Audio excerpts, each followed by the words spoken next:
Quadrupeds have long been the niche leg choice of the Armored Core franchise, the most distinguishing feature of quads being their enhanced cannon performance in exchange for higher energy drain.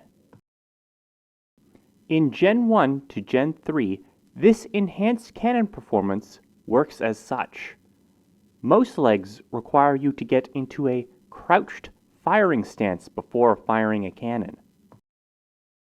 Tank legs ignore this restriction entirely, being able to fire anytime they please, but generally having to deal with limited mobility. Quads fall somewhere in the middle.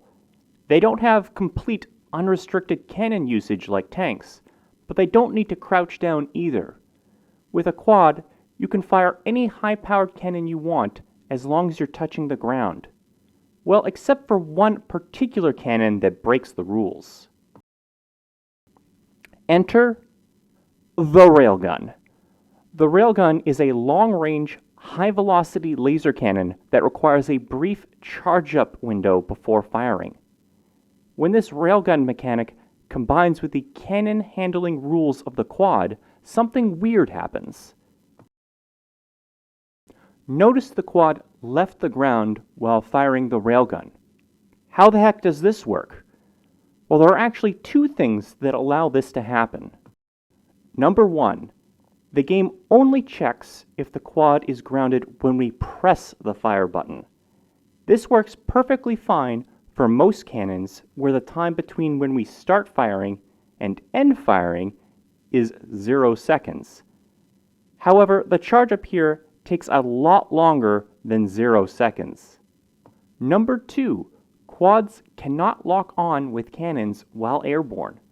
However, the charge up of the Railgun breaks this rule as well. If you'll notice, during the charge up, the lock is maintained. After the shot is fired, the cannon immediately loses the lock. These two bugs relating to the charge up mechanic of the Railgun combine to make something that is actually somewhat functional and unique. Also, here's a fun fact. The Railgun isn't the only cannon that has this unique behavior. It's just the most obvious example of it. The triple-shot pulse cannon and dual-shot grenade launcher are also capable of briefly maintaining their locks. Both of these weapons were originally introduced in Silent Line. Man, I'm starting to see a pattern with these Armored Core bugs. For more like this, check out my video on why the Wake Back Booster doesn't work the way you think it does. This has been Ayo. Take it easy. Bye.